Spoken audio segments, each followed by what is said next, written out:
Всем привет! Прошло 2 недели, сегодня 20 июня, и мы вновь встретились на заседании нашего светского клуба. О вышивке речь пойдет сразу после анонса. Я все еще вышиваю картину «Базарный день» Теодора Жерара. И, конечно, вы увидите, каких успехов мне удалось достичь в этом направлении за прошедшие 2 недели.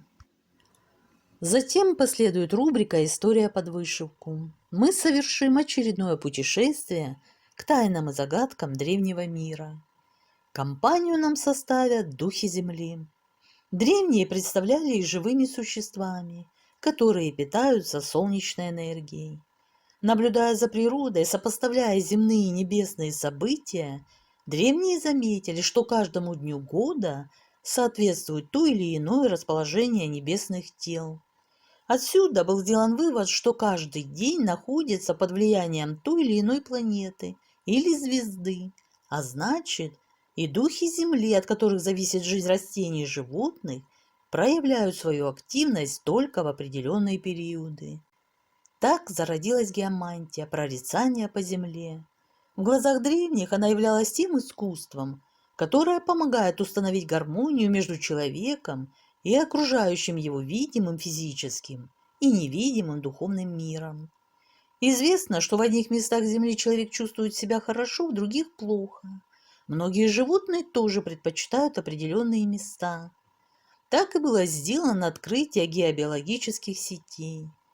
Более подробно эту тему, что собой представляет геомантический компас, знаменитый дельфийский оракул, местонахождение пупа Земли, прорицания, жрецы, обряды, гадания, учения фэн-шуй, язычество и христианство, а также многое другое касаемо этой темы, мы рассмотрим во второй части видео.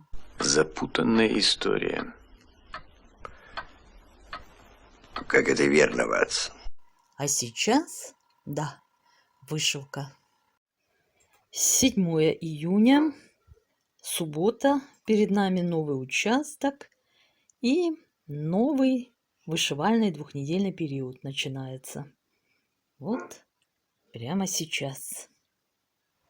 А предстоящие эпизоды, если судить по картинке, особых впечатлений не предусматривают. Так сказать, вышивать я продолжу пол, нижнее покрытие площади, брусчатку, как в том фильме. Опять о море. Извините, а что за фильм? Опять о море?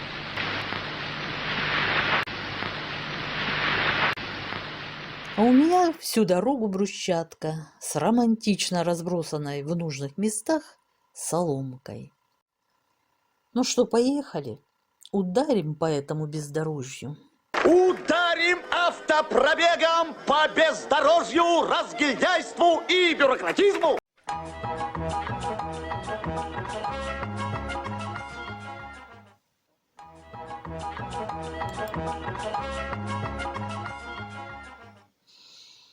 Так, перемещаемся на следующий участок. Останавливаться будем?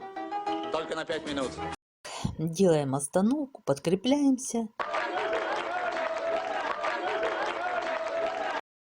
Немного подкрепившись, мы продолжаем наш трудный путь.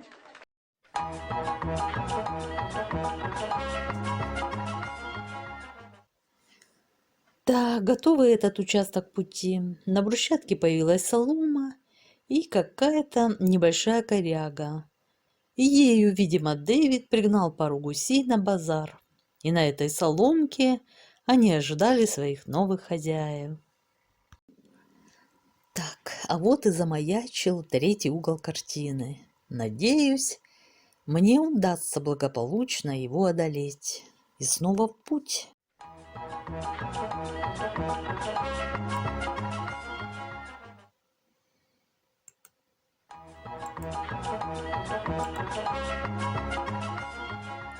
Все, прибыли, готово. Наконец-то дождались. Итак, друзья, вышивка этой дорожки была, можно сказать, средней тяжести. Брусчатка еще куда ни шло, попадались слитные формирования крестиков, а вот соломка разброс крестиков полнейший. Но все эти участки уже позади, и у нас готовы уже 3 угла картины. Осталось посмотреть на них еще раз, пройтись по этой брусчатке и подвести итоги. Итак, вышито уже 55,95% картины. В крестиках это составляет 193 860. Так, надеюсь, что на следующий отчет будут готовы уже 200 тысяч крестиков. За прошедший период мне удалось вышить 7860 крестиков. Впереди еще нас ждут 152 590. Итак, достижения обозначены, результаты продемонстрированы, впечатления озвучены. Вот мы и подошли с вами ко второй части видео. Спасибо за ваши просмотры, подписку, лайки и комментарии. А сейчас настраиваемся на нужный лад и отправляемся в путешествие по древнему миру. Духи Земли. Геомантия, то есть прорицание по Земле, уходит корнями в практику древнеиндийских, древнекитайских, халдейских и египетских жрецов. В те давние времена ни одно учение не могло существовать в отрыве от философских воззрений на природу. Согласно этим представлениям, почти всюду на Востоке, а позднее в Древней Греции, считали, что первоосновой всего являются 4 элемента – земля, вода, воздух и огонь. Так зародилось 4 вида гаданий – геомантия по земле, гидромантия по воде, аэромантия по воздуху и пиромантия по огню. Как учение, геомантия вобрала в себя сведения из астрономии, астрологии, химии, алхимии, математики, геологии, медицины, а также различные религиозные верования. Старинное предание гласит, когда-то люди жили в полном согласии с окружающей природой. Древнегреческий философ Платон в «Законах» говорит о Гесиоде и его мифах о Кроносе. До нас дошло предание о блаженной жизни тогдашних людей, о том, как им все в изобилии и само собой доставалось. Причина этому была, говорят, вот какая. Кронос знал, что никакая человеческая природа, мы говорим об этом, не в состоянии неограниченно править человеческими делами без того, чтобы не преисполниться заносчивости и несправедливости. Сознавая все это, Кронос поставил тогда царями и правителями наших государств не людей, но демонов, существ более божественной и лучшей породы. Если верить Платону, люди эпохи Кроноса жили под защитой демонов или духов земли. Каждая местность, каждый участок ландшафта тоже находились под влиянием духов. То был золотой век, ностальгией по тем благодатным временам, пропитанные мифы и легенды многих народов. Позднее, как полагали древние, люди утратили непосредственную связь с землей. Поэтому геомантия была в их глазах тем искусством, которое помогает установить гармонию между человеком и окружающим его видимым физическим и невидимым духовным миром. Основные принципы геомантии у разных народов, несмотря на различия культур, были одинаковы. Это свидетельствует о том, что в основе их лежит некий общий природный феномен. Им явилась смена времен года, которую предсказывают по расположению небесных тел. Так геомантия соприкасается с астрологией. Человек и Земля, каждый конкретный участок ее мыслились как части мироздания, которые подчиняются законам космоса. Духи Земли тоже входили в этот космический кругооборот. Древние представляли их живыми существами, которые питаются солнечной энергией. Земля, как и тело человека, с годами может изменяться, но духи Земли не меняются никогда. Эти взгляды на природу получили развитие в средние века. Известный алхимик XVI века Базилий Валентин писал: «Земля не мертвое тело, она населена духами. Все вокруг, включая минералы, черпает свою силу от духов Земли.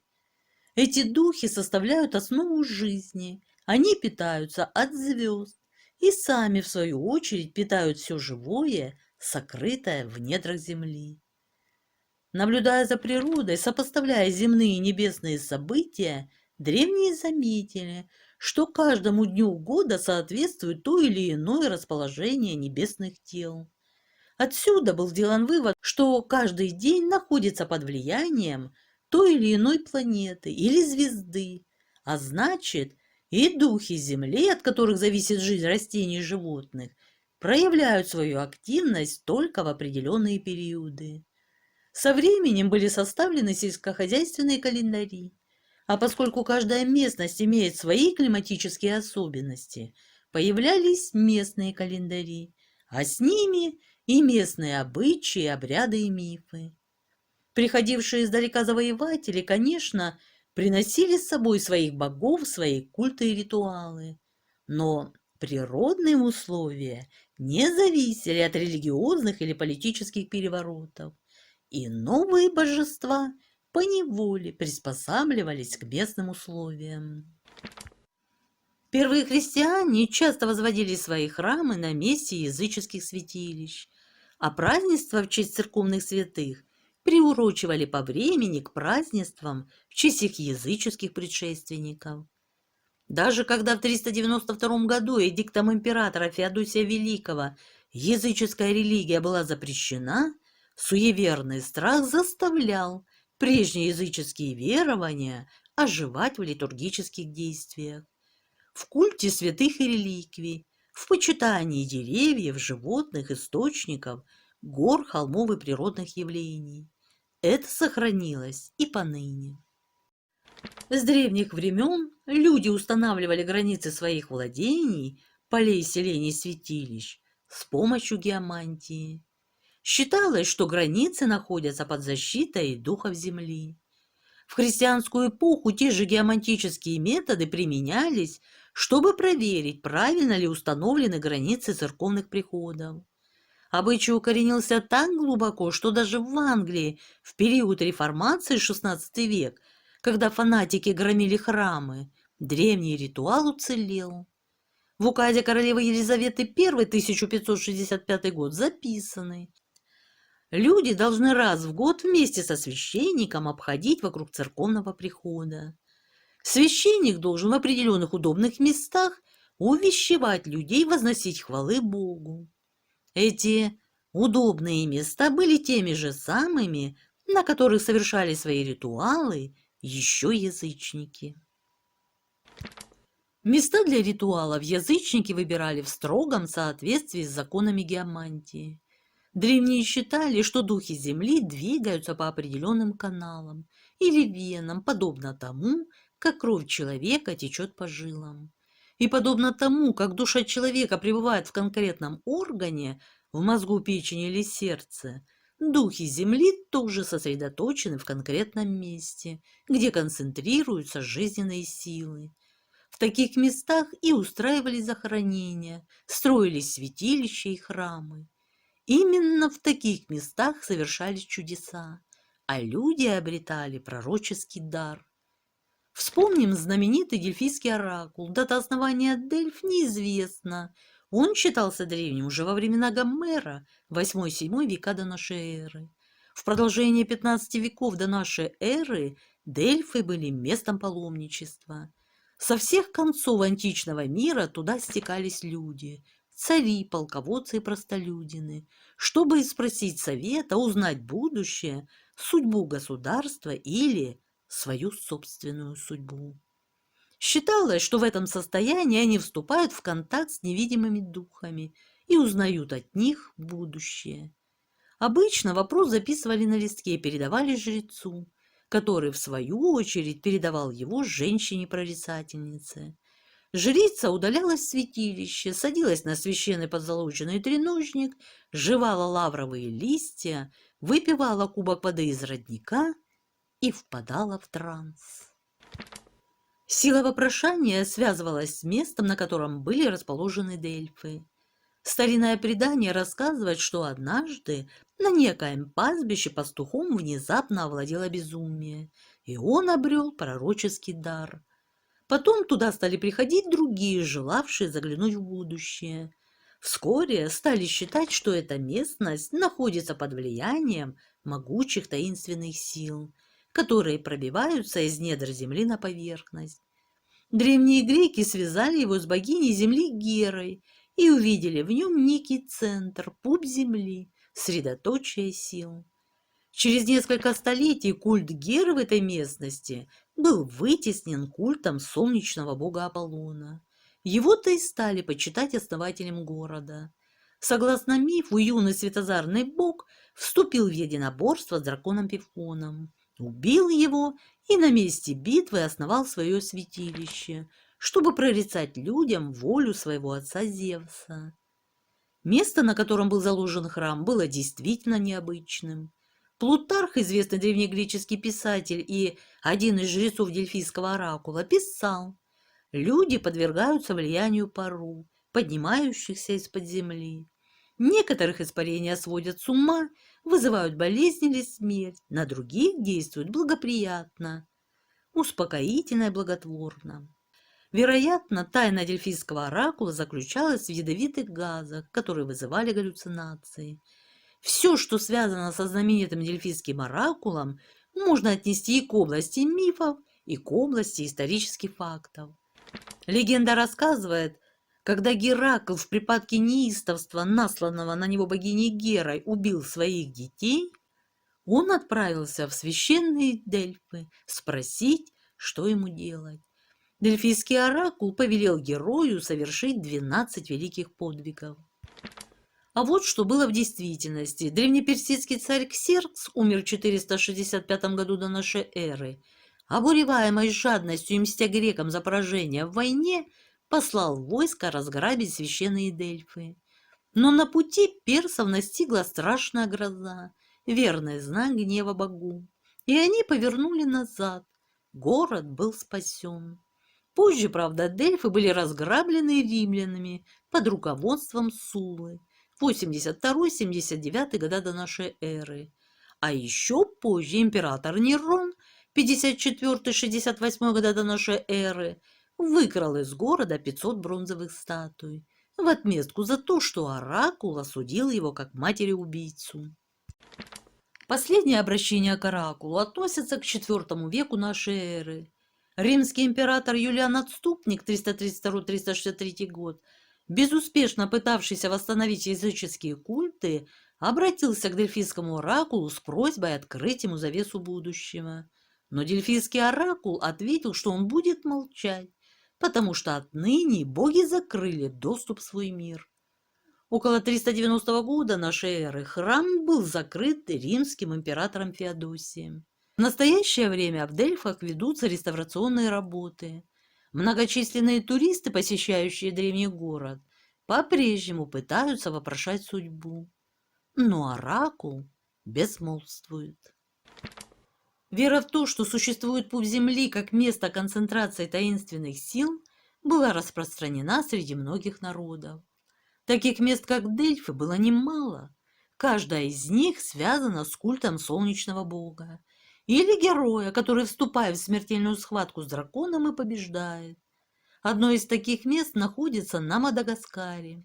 Это оракул Рамахавали, тот, кто может дать ответ, который считался повелителем-покровителем змей.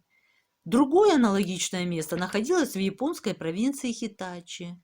Согласно японским мифам, Земля покоится на спине гигантского морского чудовища, движения которого вызывают землетрясения. Чтобы успокоить Землю, Бог пришпиливает расходившееся чудовище именно в провинции Хитачи. Индийцы полагали, что пуп Земли находится в Дели. Его олицетворял огромный железный столб, установленный в IV веке. 8 столетий спустя вокруг столба была построена мечеть, а сам железный столб, согласно легендам, ушел глубоко в землю и покоится на голове Васуки, короля змей. Знать местонахождение пупа Земли считалось жизненно важным. Древние верили, что овладение таинственными силами Земли способствует процветанию государства, а утрата ведет к упадку. Особенно большое значение силам Земли придавали древние китайцы. Они даже создали учение о том, как с пользой использовать природные энергии. Называется оно фэншуй. Они верили, что эти силы влияют на судьбы людей. Считалось, что их влияние распространялось на целые селения области. Эти силы называли фэншуй – ветер и вода. Их могущество связано с природными особенностями местности и зависит от формы холмов, расположения рек и озер, рощ и отдельных деревьев. Чтобы жить в ладу с космическими силами и не нарушать царящей в природе гармонии, древние китайцы старались не изменять конфигурации ландшафта. Если же такая необходимость возникала, то они обращались за помощью к геомантам. С помощью определенных методов геомант находил для каждого строения строго определенное место. Более того, считалось, что специальные сооружения могут улучшить качество местности, заставив чудодейственные силы оказывать на живущих благоприятное действие. Всему этому и учило древнее искусство фэншуй. В его основе лежит древнекитайская философская система разнесения всех явлений по двум категориям – инь и ян. Мифы гласят, что в глубокой древности, когда еще не было ни неба, ни земли, Вселенная представляла собой мрачный бесформенный хаос. В этом бесформенном мраке возникли два духа – инь и ян, которые занялись упорядочением мира. Впоследствии ян стал управлять небом, а инь – землей. Ян олицетворяет мужское начало, инь – женское. В Китае верили, что любая вещь живет, черпая жизненную силу из двух источников – дыхание небес – ян и дыхание земли – инь. Наиболее благоприятны те местности, которые вбирают дыхание небес. Другим важнейшим элементом верования древних китайцев был культ предков, духи которых оказывали воздействие на жизнь и судьбу потомков. Считалось, что если место погребения предков выбрано в согласии с законами фэншуй, в семействе погребенного царили счастье и благополучие. Особенно благоприятным для погребения считался холм, сходный с очертаниями тигра. Похоронить предка в благоприятной зоне считалось особенно важным. Сохранилась легенда о неизвестном бедняке по имени Чаомин, который неожиданно стал императором и основателем династии Син. Причина такого необычного изменения судьбы, по легенде, заключается в том, что он перезахоронил останки своего отца в правильном месте. Для нахождения благоприятных и неблагоприятных территорий существовал специальный прибор – геомантический компас. Это был диск с нанесенными на него концентрическими окружностями. Каждая окружность делилась на сектора, помеченные буквами и символами. С помощью этого инструмента геомант определял место для захоронения, а также для закладки храма или строительства дома. Ибо архитектурные сооружения рассматривались не только с точки зрения их утилитарного назначения, но и были исполнены мистического смысла. Древние методы геомантии не забыты в Китае по сей день. Цель их – вернуть утраченную гармонию между человеком и природой. Если же смотреть шире, искусство фэншуй неожиданно переплетается с экологическими проблемами. Известно, что в одних местах Земли человек чувствует себя хорошо, в других плохо. Многие животные тоже предпочитают определенные места. Исследователи, столкнувшиеся с этим феноменом, давали ему разные объяснения. Еще в 30-х годах прошлого столетия французский физик Пар сообщил об открытой им с помощью биолокации активной глобальной сети с ячейками размером 4 на 4 метра, ориентированными по магнитному меридиану. Эта сеть делит Землю на больные и здоровые зоны. Длительное пребывание в больной геопатогенной зоне приводит к нарушениям функционирования организма человека, к заболеваниям. Позже выяснилось, что существует немало разновидностей геобиологических сетей. Так немецкий ученый Витман на основе своих исследований пришел к выводу, что ячейки глобальной сети имеют размер 16 на 16 метров и ориентированы как ромбы большой осью в направлении север-юг. В свою очередь другой немецкий ученый обнаружил сеть с ячейками размерами 2 на 2,5 метра, сеть Хартмана, а ученые из Баварии и Курии с ячейками размерами 5 на 6, сеть Кури. Вопрос о происхождении и физических свойствах геобиологической сети пока остается открытым. Но уже известно, что такие сети состоят из невидимых пучков геомагнитного излучения, которое обычно проявляет себя в местах пересечения на разных уровнях подземных водных потоков. Как тут не вспомнить о духах Земли, которые, по представлениям древних, двигались по подземным каналам или жилам. В таких местах наблюдается повышение ионизации воздуха, усиление радиоактивного фона, увеличение электрического потенциала атмосферного электричества и другие изменения геофизических параметров среды, которые оказывают влияние на физическое и психическое состояние человека и животных. Геобиологическая сеть связана и с космическим излучением. Проходя через ионосферу, взаимодействуя с геомагнитным полем Земли, космическое излучение, видимо, претерпевает некоторые изменения и опускается на Землю не сплошным потоком, а в виде полос. Существуют, например, так называемые полосы Шульги, связанные с излучением зодиакальных созвездий. Не были ли такие явления исподволь подмечены древними геомантами, применявшие для своих предсказаний методы астрологии? Особенно сильное влияние оказывают места пересечения узлы геобиологической сети. Ряд ученых высказали догадку, что узлы этой сети поляризованы, что порождает два вида излучения, условно названных положительным и отрицательным. Положительное излучение благотворно действует на человека, отрицательное – наоборот. Замечено, что животные чувствуют геобиологическую сеть и реагируют на нее по-разному. Так собака никогда не ляжет на места пересечений, тогда как кошка, наоборот, предпочитает их. Свинья, корова, лошадь и овца, находясь длительное время в месте пересечения сети, заболевают. Зато совы любят узлы. Муравьи строят свои муравейники именно на узлах, а в ульях, расположенных в таких местах, пчелы более медоносны. Микробы и паразиты тоже чувствуют себя хорошо на узловых местах. Издревле земля для человека была объектом почитания. Земля не только считалась вместилищем духов, но и сама обожествлялась. Земля – это древнейшее божество, матерь богов. Она давала богам и людям жизненную силу. Она могла быть милостивой, награждать людей обильным урожаем, изобилием, а могла быть и грозной, обрушивать на людей стихийные бедствия, засухи, землетрясения, потопы. Конечно, современному человеку не просто увидеть мир таким, каким его видел наш далекий предок. Нам трудно представить себе землю живой. Но тем не менее и мы испытываем своего рода ностальгию по временам, когда человек был ближе к природе и лучше ее понимал.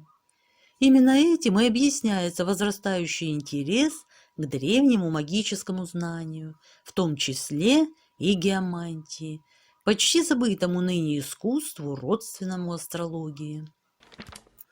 В воззрениях древних геомантов, несомненно, заключено рациональное зерно, и труд их не был напрасен. Исподволь геомантия накапливала знания о Земле, о необычных явлениях, трактуемых геомантами, разумеется, с точки зрения древних религиозных представлений. Но именно так и зарождались науки, изучающие Землю. У геомантии была менее счастливая судьба, чем у ее сестры астрологии. После века просвещения она стала считаться суеверием. В результате надолго было забыто и главное направление геомантии – исследование влияния духов местности на человека и животных. По современной терминологии – исследование влияния геофизических полей на живые существа. Мы слишком много успели испортить на Земле. Земля больна. Она заболела после того, как мы перестали относиться к ней как к живому существу, как к объекту поклонения. Утратив связь с природой, мы стали понемногу превращать ее в свалку отходов, в место, непригодное для жизни. В таких условиях не то что духом, людям становится трудно жить. И, может быть, интерес к представлениям геоманта в какой-то степени вернет нам утраченный ныне священный трепет перед землей-матерью, поможет обрести гармонию. Спасибо за внимание. Ставьте лайки, если вам было интересно. На сегодня у меня все. Всего вам доброго. Пока-пока.